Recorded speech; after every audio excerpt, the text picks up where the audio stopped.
Last time I gave briefly the operation of a solar collector, particularly in order that we bring out the transmittance absorptance product that would be required in calculating the performance of the solar collector.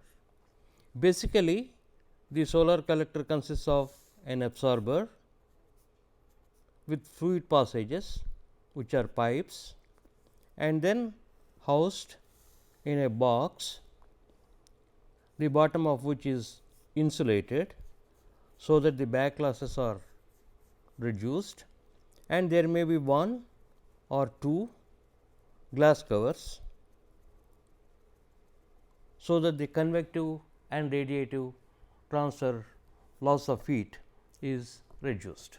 So, the same figure is shown here, and here is the sun, and the radiation that falls on this is I t, and something will get transmitted and absorbed over here, where tau represents the transmittance of the glass covers and alpha is the absorptance of the absorber plate. So, I have shown a typical air heater configuration also, wherein you need a large flow area, because the volumetric flow of air will be much larger for a given amount of energy gain compared to that of a liquid or water. Again, this will be a duct, and perpendicular to this the air flows and it is insulated. This is only to understand that the incoming radiation I t, for which we have made elaborate calculations, will be transmitted through the glass covers and will be absorbed, and there will be several multiple reflections between the glass cover and the absorber plate, making that tau alpha within brackets, which I shall call the effective transmittance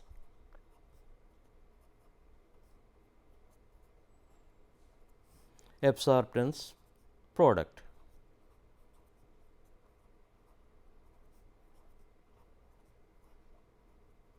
Which is not exactly equal to simply the product of tau into alpha.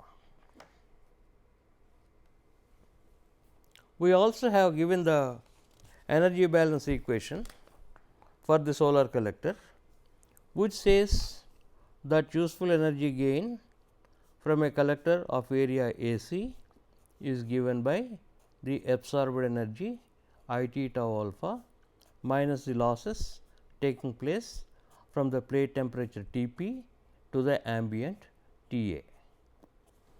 You may note that we represented the entire collector absorber to be at a single temperature T p, and the incoming radiation is multiplied with the effective transmittance absorptance product. We know how to calculate I t given the solar radiation on a horizontal plane. We are yet to find out how to calculate U L. T p and T a are weather data or the operating temperature of the collector. So, now our aim is to calculate this tau alpha. Also, I pointed out this I t is typically in kilojoules per meter squared hour, which is typically a short period of time that we consider. So, this U L times T p minus T a hidden multiplication factor of a time scale is involved in this. If we consider I t is 1 hour, then it will be U L into T p minus T a times 3600. This will be in joules, and if it is in kilojoules we can convert it, and that same thing has to be used consistent with the time frame that we apply. In order that the uncertainty in the plate temperature and the associated problems are alleviated, we express this useful energy gain from the collector Q u as a product of A c and f dashed times I t tau alpha, the incoming absorbed radiation, minus the losses if the entire collector had been at the local fluid temperature mean.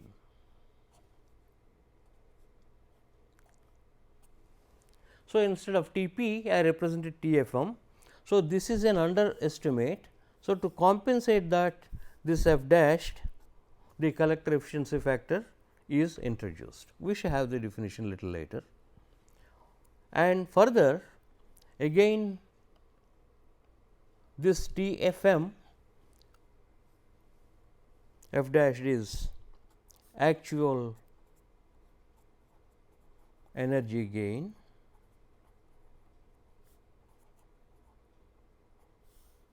by the energy that would be gained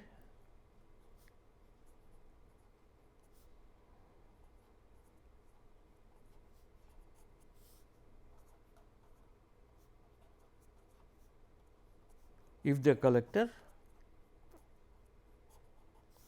is at local fluid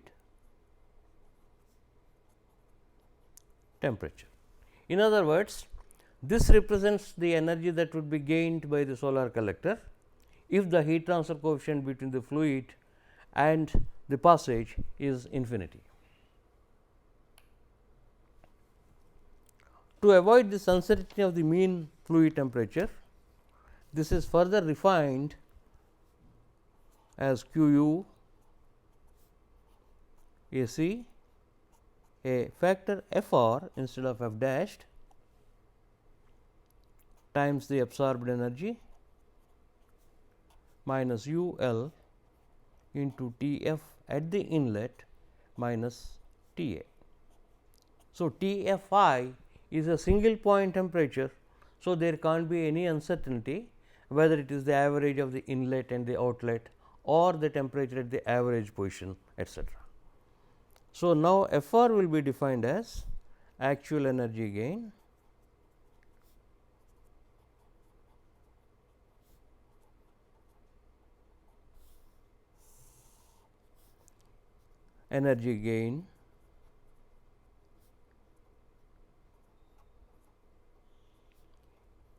if the entire collector is at fluid inlet temperature. So, this is the minimum loss that will be taking place from the collector. Consequently, this is the maximum possible energy gain. So, to compensate this underestimation of the loss, we have put the heat removal factor F r, something like effectiveness for a heat exchanger that you are aware in heat transfer studies. Now, let us examine what is happening to the incoming ray. Now, we know I t how to calculate.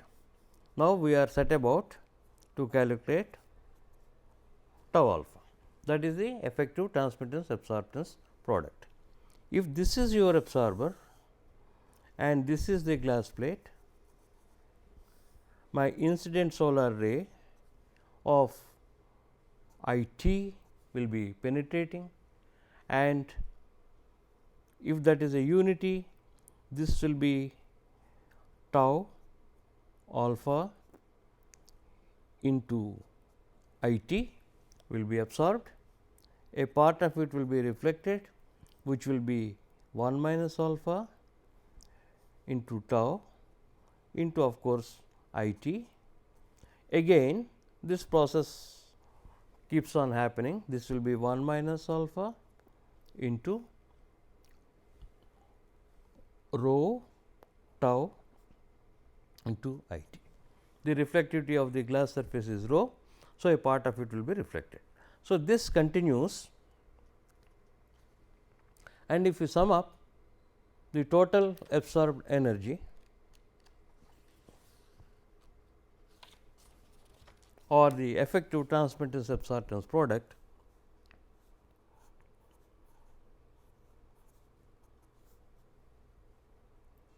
the product tau alpha, this typically summation over infinite number of reflections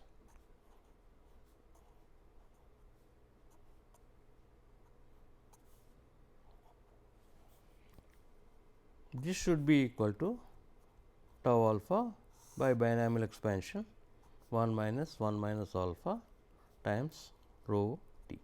This is the diffuse reflectivity of the surface. So, this is the actual formula for the effective transmittance absorptance product, which tells us it should be little higher than the actual tau into alpha. And as a simple thumb rule is effective transmittance absorptance product is approximately equal to 1.02 times tau into alpha. That means, it is about 2% more than the product tau and alpha. Now, if we plot the variation of transmittance absorptance product at any angle of incidence theta by the normal transmittance absorptance product, that is at theta is equal to pi by 2, this will be 1 at theta is equal to 0 and this is pi by 2, something like this, it will go to 0. This is one glass cover. If you have two glass covers, it will be slightly something like this.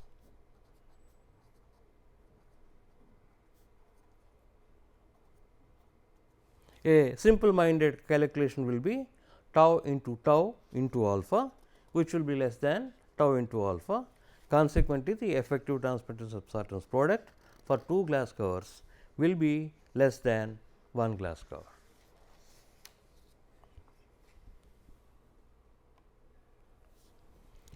Now, this is described by Ashray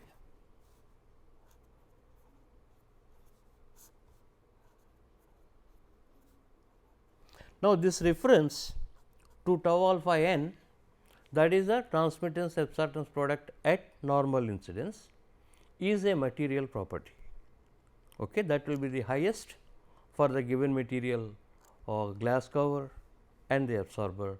If the incident ray is normal, then you have the maximum transmittance, because the path it has to traverse will be minimum. This is described accurately, adequately rather,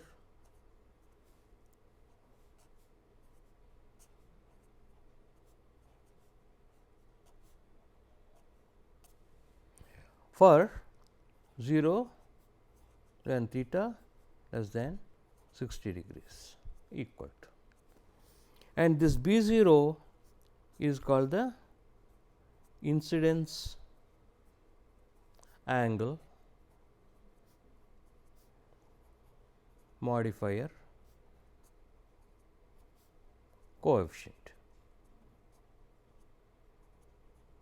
In other words, this modifies the transmittance absorptance product from the value at normal incidence by a certain fashion.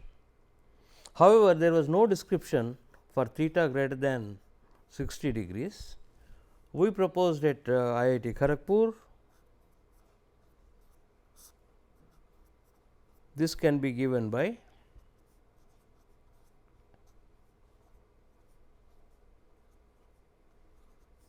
for theta less than or equal to 90 less than or equal to 60.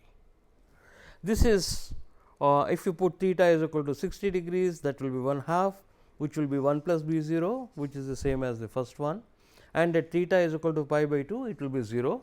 So, it follows the line between 60 and 90, very close to the data values.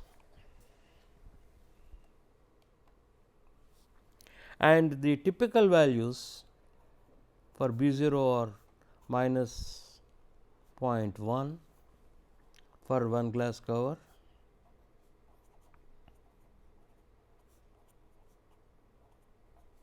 or minus 0.11 at times and equal to 0.17 for 2 glass covers.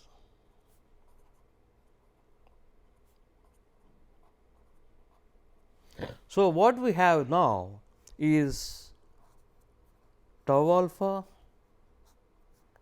at any theta can be calculated if tau alpha n is known. So, tau alpha n is a material property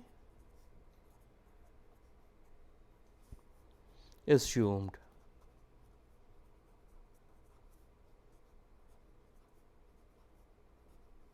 as known.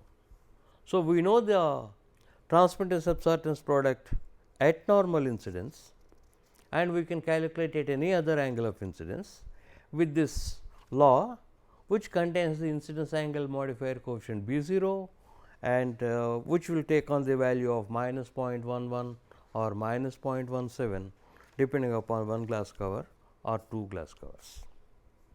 Now, the absorbed radiation S is given by incident radiation multiplied by effective transmittance absorptance product.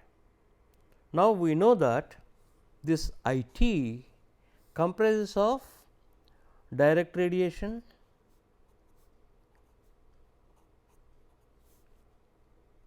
and sky diffuse radiation,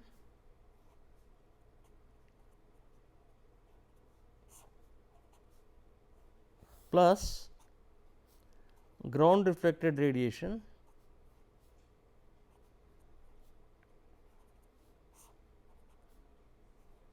we can say that the direct radiation strikes the surface at the angle of incidence theta, but the sky diffuse radiation comes in all possible directions. We do not know what is the effective angle of incidence for the sky diffuse radiation. This is for direct, this is for sky diffuse. Okay. Now, for the ground reflect radiation, similarly this is also diffuse radiation. This will be effectively striking the surface at an angle of incidence of theta g.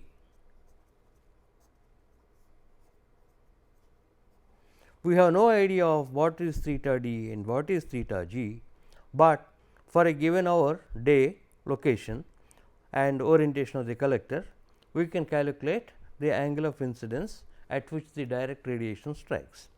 So, to distinguish theta, theta d, theta g, I shall fill in these blanks with tau alpha designated with tau alpha b, this one with tau alpha diffuse and this one with tau alpha ground reflected radiation, right. So, now my total tau alpha is a summation of three components: tau alpha direct, tau alpha sky diffuse and tau alpha ground associated with the corresponding components of the solar radiation striking the surface.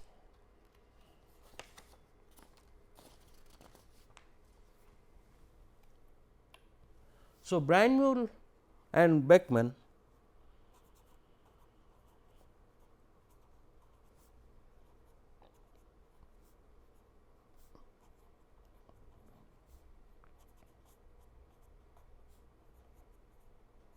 they have correlated theta g, the effective angle of incidence for the ground reflected radiation, as 90 minus 0.5788 beta plus 0.00269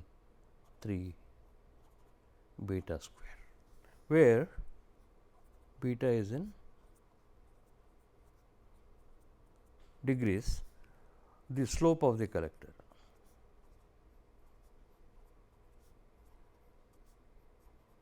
Now, we can use the terminology collector, because this tau alpha deals with the collector instead of a general tilted surface as we have been doing in calculating IT, HT, etc.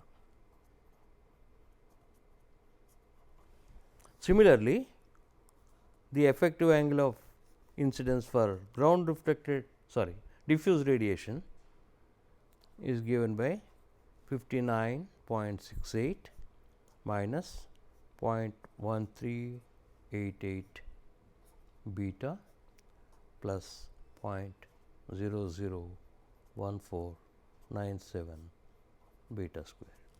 Now, if you see the ground reflected radiation theta g, if beta equal to 0, this theta g will be 90 and making the tau alpha g 0. That means, if beta is equal to 0 is a horizontal surface. So, there will be no ground reflected radiation falling and also the consequent transmittance absorptance of that radiation. Similarly, this is close to 60 degrees. If beta is 0, it will be only 59.68 and cos 60 degrees is 0.5. So, if you have a horizontal collector, our transmittance absorptance product will be corresponding to theta is equal to 60, which is cos 60 is a half.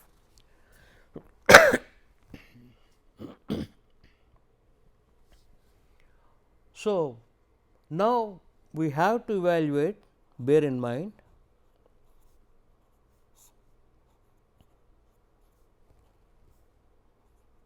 at theta a function of phi, beta, delta and gamma of the direct radiation, and this tau alpha diffuse by tau alpha normal at theta d given by the above equation, and tau alpha ground by tau alpha normal to be evaluated at theta g as given by the previous equation. Now, you have to remember one thing, the relation which we have written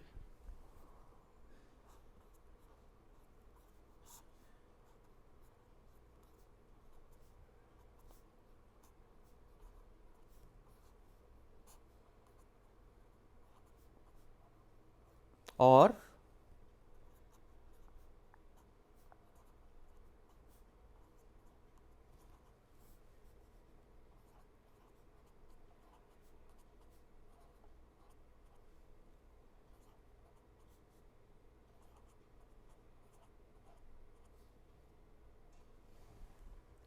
this is not to be confused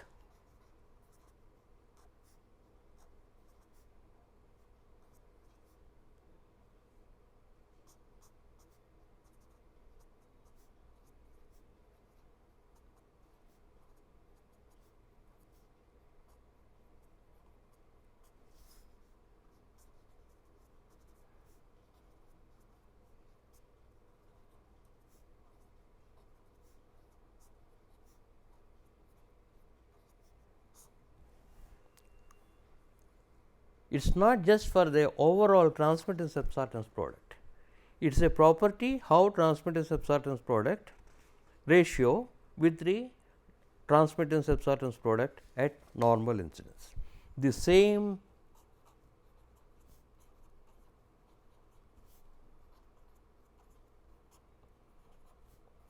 relations yield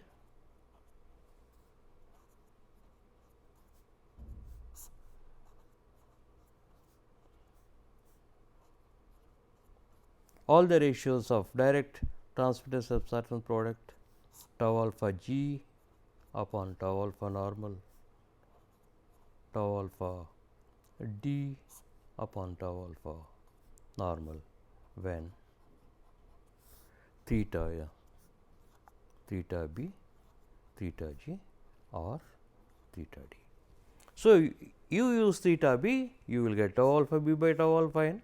You will use theta G or theta G, you will get this corresponding transmittance absorptance products ratio with respect to the normal incidence value.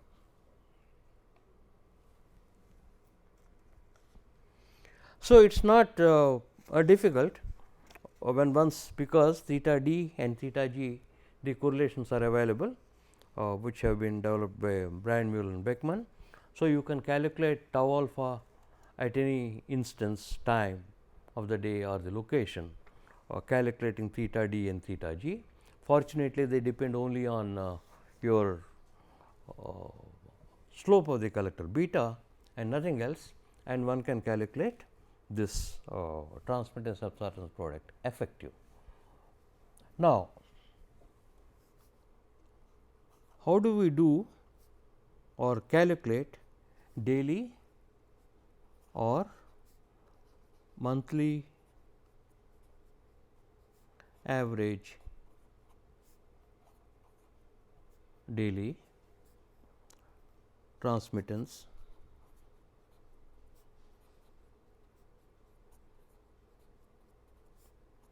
absorptance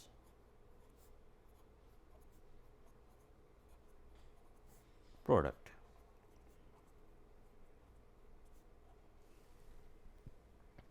So, if I give a symbol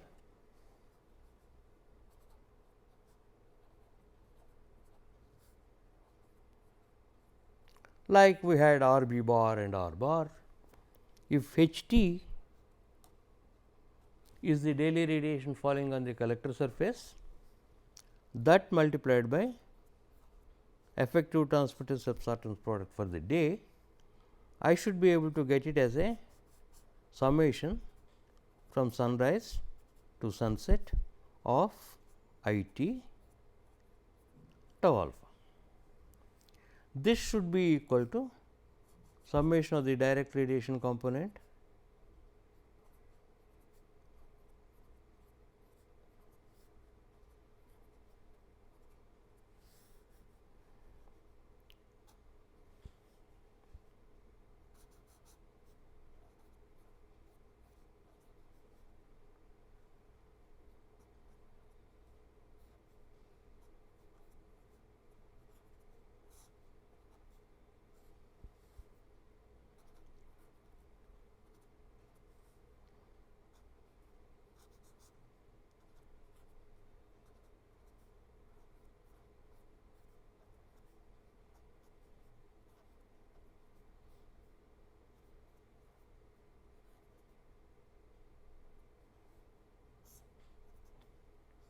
So, you will notice in all these summations, I am only categorically stating sunrise to sunset.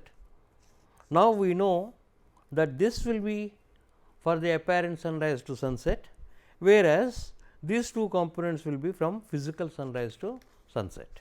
Nevertheless, in general we can write them as SR and SS. So, if I express like we had done it for R bar,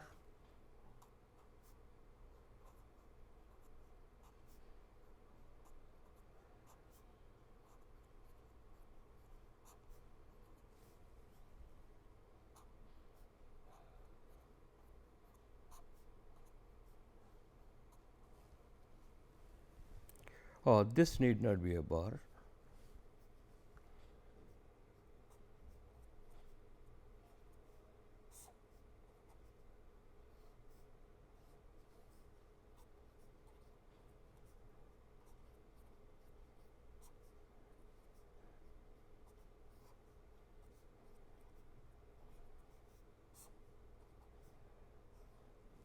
Fortunately,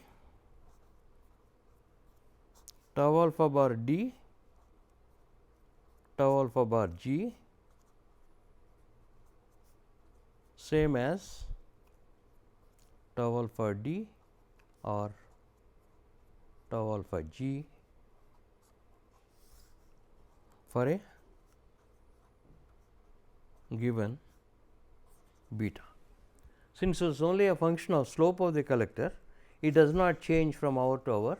So, the average daily transmittance absorptance product for the diffuse radiation or for the ground reflected radiation is a single number, which can be pulled out of my summation sign. Consequently, the summations will be H and H d over the day. However, since I b changes, this tau alpha bar for direct radiation should be defined as a weighted average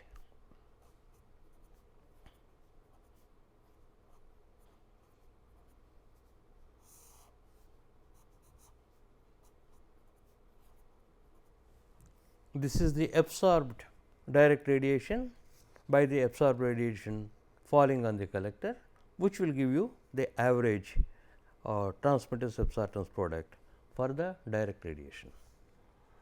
So, if we define a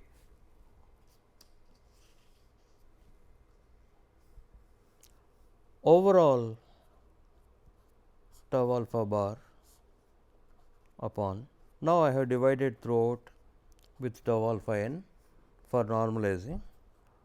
This algebra you can do straightforward.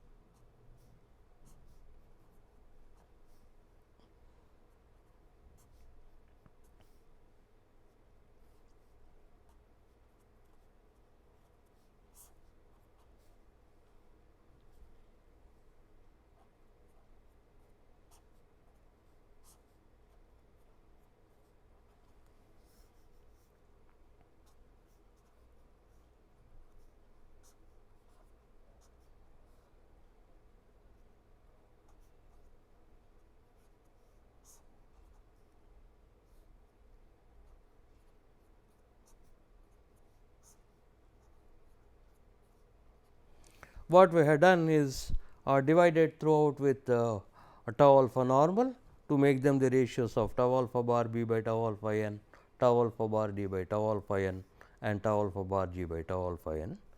Divided then again H t, which will be nothing but r bar into h. So, that and expressing H b as h minus h d like we have done earlier, you get this simplification factor. Okay.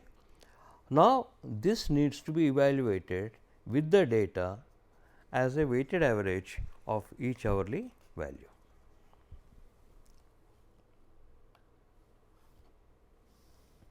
So, this I have already mentioned that tau alpha bar d and tau alpha bar g can be evaluated when once we know theta d and theta g, which are simple functions of the slope of the collector, and this needs to be a weighted average. Klein et al.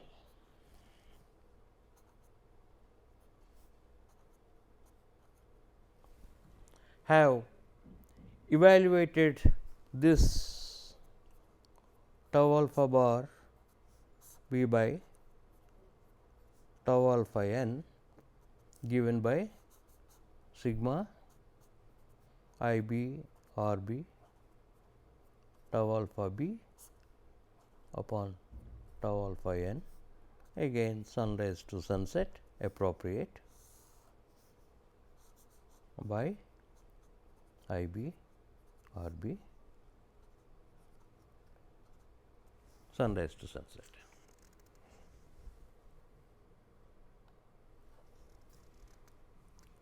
What are the approaches that are available?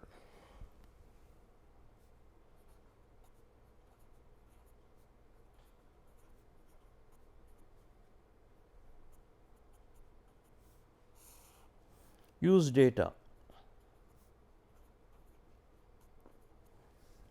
So, you have a large database like TMI2, but covers about 25 degrees latitude to 49, 50 degrees latitude, or it may not be covering all the lower latitudes. That is one part. The second thing is one may not be able to have values for a regular variation of phi, particularly beta, delta and gamma are in my hands, but not latitude. Okay. So, the other alternative is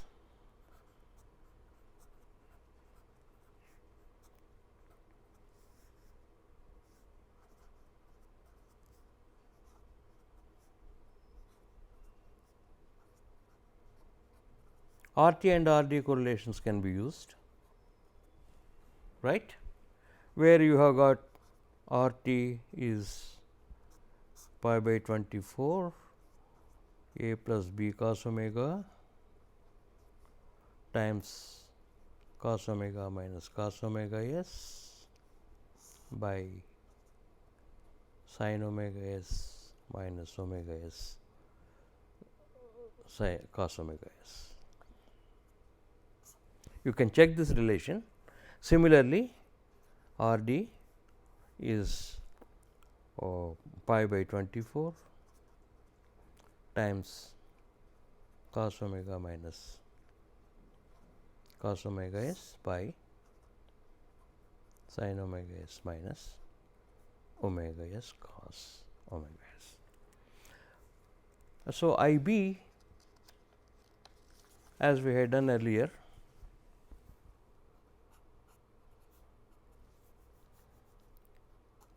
I minus I d R t into h minus R d into h d, or one might write it h times R t minus R d by R t times the diffuse fraction h d by h. Okay.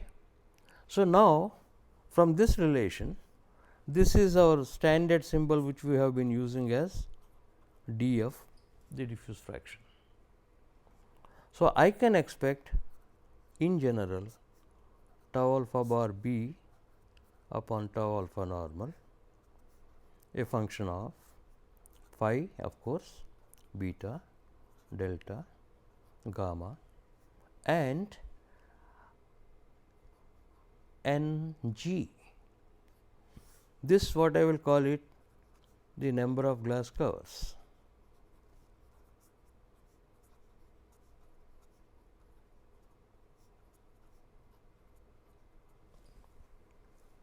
This is in general what I would expect, and in addition the diffuse fraction.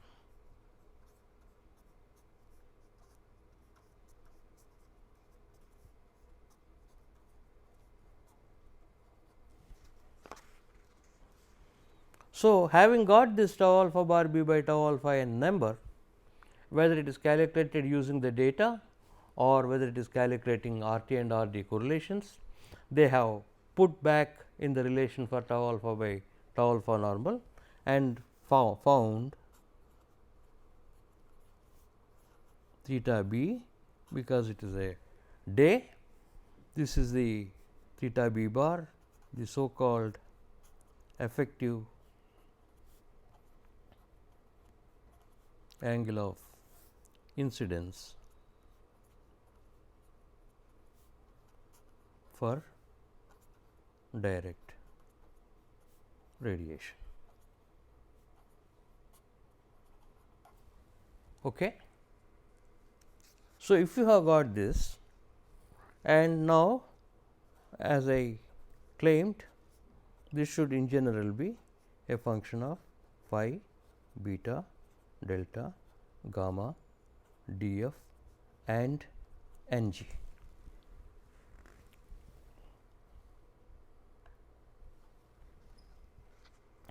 So, they have been given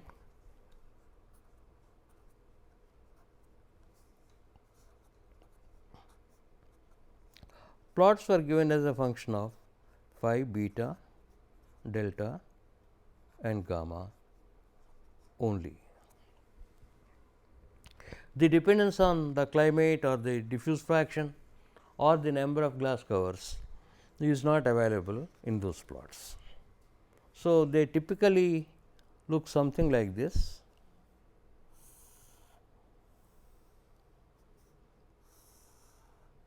This is with respect to beta and theta b bar. This is for latitude of, let us say, 30 degrees, and you may have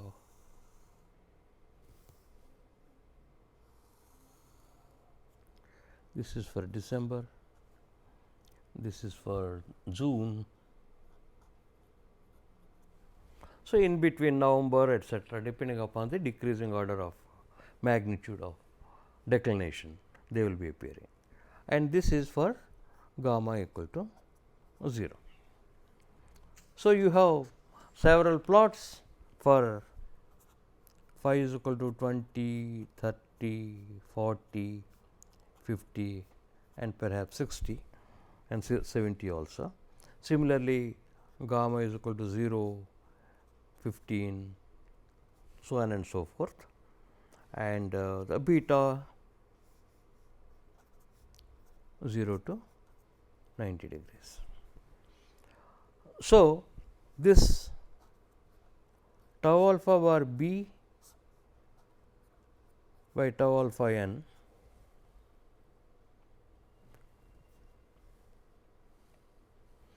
not being dependent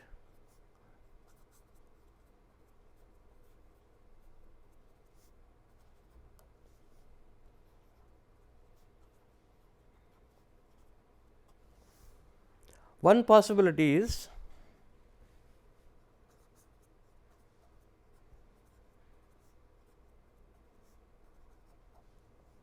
dependence on N g may be small. Reason: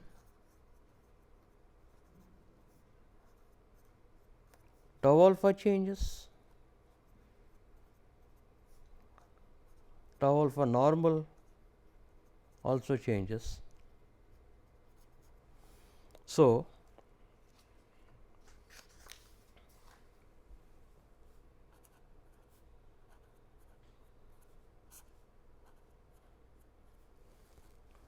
tau alpha by tau alpha normal in general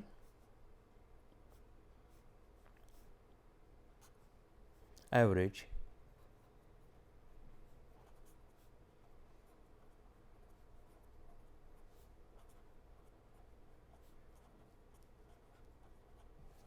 may be independent of N g, but dependence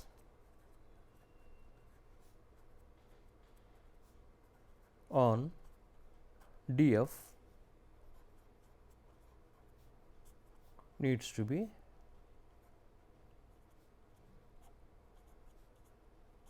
investigated. So, you may recall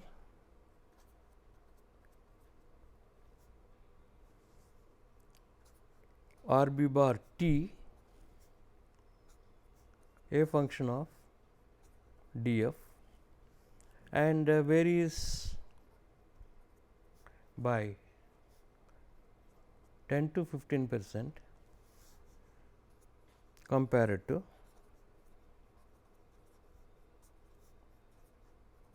R b bar under extraterrestrial conditions.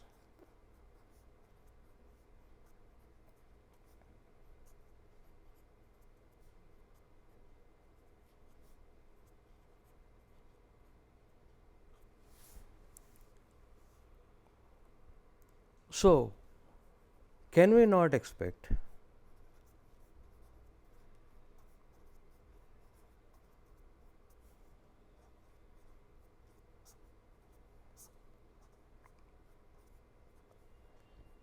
to be similar?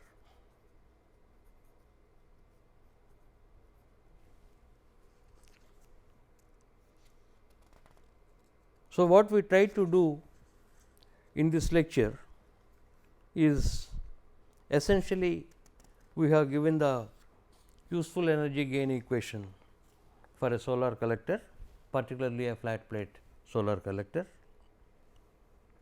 In that, we know how to process the incoming radiation.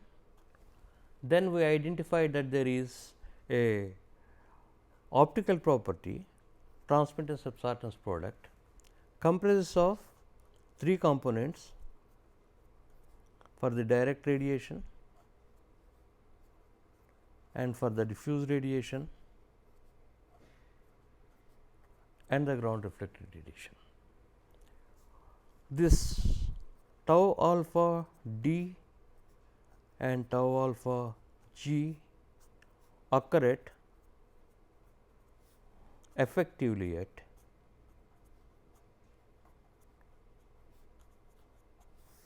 theta d and theta g,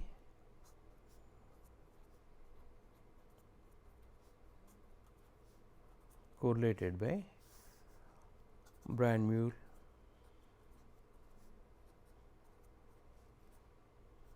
and Beckman.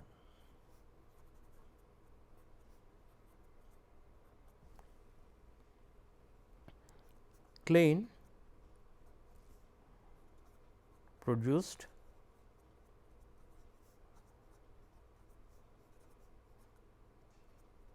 graphical results for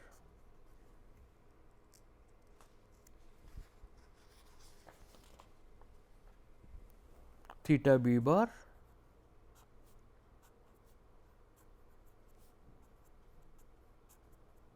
the effective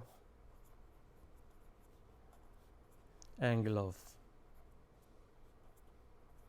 incidence for direct radiation,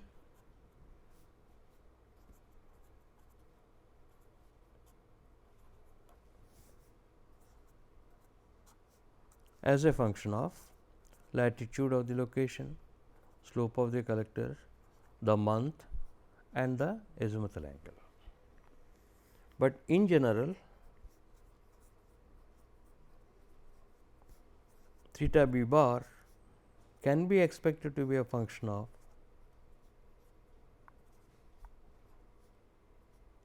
phi beta delta gamma, diffuse fraction and the number of glass covers. This needs to be examined.